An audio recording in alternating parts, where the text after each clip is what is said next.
This channel's content is strictly for educational and informational purpose and does not endorse or promote any form of violence, harm, illegal activities, self-injuries and communal disharmony. বাম কংগ্রেস জোটবদ্ধ হয়ে লড়ছে জয়দেব বাবু। হ্যাঁ, বর্তমানে দেখা যাচ্ছে ভারতবর্ষে রাজনৈতিক যা পরিস্থিতি আর কি, তার মধ্যে এখানে বামেরা অর্থাৎ বোলপুরে বামেরা ক্যান্ডিডেট দিয়েছেন।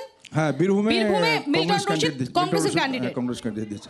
বর্তমানে ভারতবর্ষের রাজনীতিতে যে অবস্থা, তাতে সেই রাজনীতির অবস্থার পরিপ্রেক্ষিতে এটা কি হচ্ছে, এবং পশ্চিমবাংলায় যেহেতু গণতন্ত্র একদমই নেই, বাংলার গণতন্ত্র ভুলণ্ঠিত হয়ে গেছে আর কি।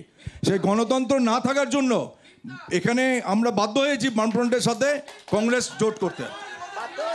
এবং সব থেকে আরেকটা বলি, কিন্তু আমার এখানে জিজ্ঞাসা যে এই বীরভূমে গণতন্ত্র নেই।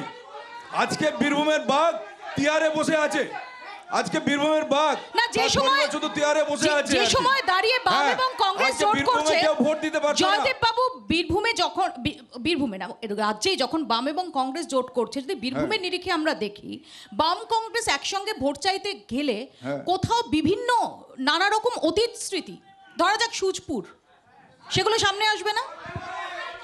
তারা বুঝতে পারছে আর কি। চুপ করুন। আজকের দিনে সোশ্যাল মিডিয়ার যুগে সাধারণ মানুষ বুঝতে পারছে যে কেন বাম এবং কংগ্রেস জোট করেছে। সারা দেশ জুড়ে যখন আমাদের দেশের সংবিধান থেকে শুরু করে আমাদের শিক্ষা সিলেবাস প্রত্যেকটা জিনিস আক্রমণের মুখে, তখন পুরনো অতীত ঘাটাটা বিষয়। আজকে বকটুই হত্যাকাণ্ড, আগুন লাগলে বকটুই হত্যাকাণ্ডর সেই শিশুরা আজও কাঁদছে, তাদের আত্মা কাঁদছে, আর তাদের অভিশাপেই আজ তিহার গেছে অনুব্রত মণ্ডল। সারা দেশে যখন আগুন লেগেছে, হত্যাকাণ্ড কেন হলো মমতা ব্যানার্জি একটা জবাব দিতে পারবে?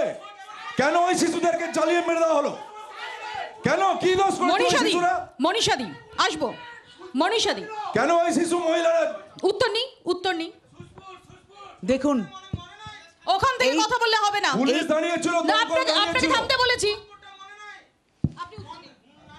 একটা কথা বলি, সন্ত্রাস বা এই ধরনের ঘটনা সমস্ত জায়গাতে ঘটে, সেখানে কি ধরনের ব্যবস্থা নেওয়া হয় সেটা হচ্ছে প্রথম কথা। আমাদের এখানে যখনই এই ধরনের ঘটনা ঘটেছে, আমাদের তরফ থেকে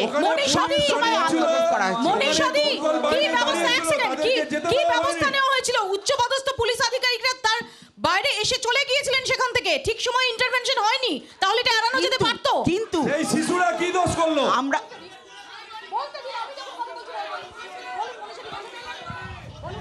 আজকে সমস্ত দেখুন, আমরা যদি শুধু মিডিয়ার দিকে তাকিয়ে থাকি, মিডিয়ার মাধ্যমে যে খবরটুকু আসছে আর সেখানকার মানুষের মধ্যে যে মিছিল করা হয়েছে, আমি নিজে সেখানে উপস্থিত ছিলাম।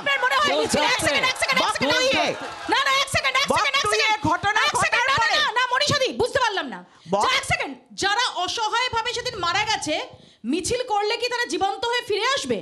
নিশ্চয়ই ফিরে আসবে না, কিন্তু তাদের পাশে সহমর্মিতার জায়গা কিসের মিছিল? অসহায়ভাবে পুড়িয়ে মারার ঘটনা ঘটেছে, তারপর মিছিল করাটা কোনো সলিউশন? মিছিল করাটা কোনো সলিউশন একদিকে নাও হতে পারে।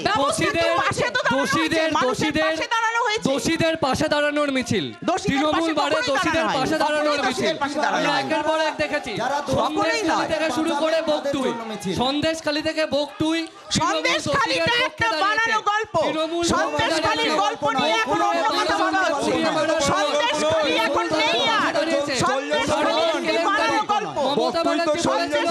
আমি চোর, টুম্পাই চোর, আমরা সবাই চোর। মমতা ব্যানার্জি প্রমাণ করে দেয় যে তৃণমূলীরা চিরকাল দোষীদের পক্ষে। কলকাতার রাজপথে মিছিল হয়, আমরা সবাই চোর। বকটুয়ে মিছিল হয়, আমরা সবাই খুনি।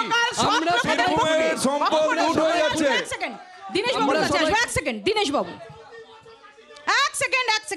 দিনেশ বাবু, এখানে আমরা দেখেছি বকটুই থেকে শুরু করে একাধিক ঘটনা ঘটেছে, তারপর এবারের নির্বাচন।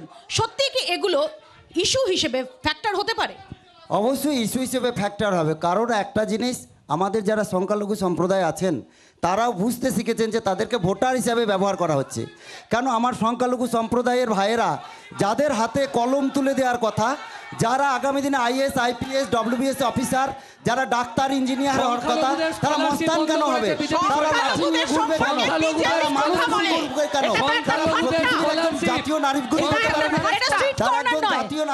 একজন যখন কথা বলবে থামতে হবে। মাফিয়াদি, তারা শিরদারা সুজাকারী একজন শিক্ষিত সমাজের একজন উপযুক্ত নাগরিক এবং সে ভারতীয়ভাবে হয়ে উঠতে চায় এবং আগামী দিনে সেই পরিবারের সন্তানদের হাতে লাঠি তুলে না দিয়ে, বোম বারুদ তুলে না দিয়ে, তাদের হাতে কলম তুলে দিয়ে তাদের বাড়ির ছেলেদের ডাক্তার, ইঞ্জিনিয়ার, মাস্টার বানানো হোক, এটা আমাদের কোনোভাবেই করা হচ্ছে না। আমরা চাইছি আগামী দিনে এই সম্প্রদায় মানুষকে আমাদের ভারতীয় করে তোলা, রাষ্ট্রবাদী মানুষ করে তোলা এবং আগামী দিনে তারা যেন জয়দেব বাবু, শুধুমাত্র ভোটের ময়দানে শুধুমাত্র সন্ত্রাস সন্ত্রাস সন্ত্রাস করলেই কি হবে? সংগঠন সংগঠন কোথায়? এখানে বিরোধীদের সংগঠনটা রয়েছে। আমাদের বীরভূম জেলায় যথেষ্ট সংগঠন আছে। আপনি দেখতে পাচ্ছেন মিল্টন রশিদ লড়াই করেছে। এই গণতান্ত্রিক পরিবেশ না থাকার পরেও বীরভূমে জেলা পরিষদের ক্যান্ডিডেট জিতেছে, কয়েকটা পঞ্চায়েত জিতেছিল, তাদেরকে ভয় দেখিয়ে, পিস্তল দেখিয়ে তাদেরকে উইথড্র করা করিয়েছে।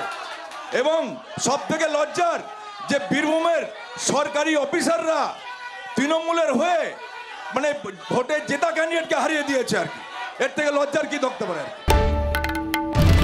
বাংলার আওয়াজ, বাঙালির আবেগ, জি 24 ঘন্টা।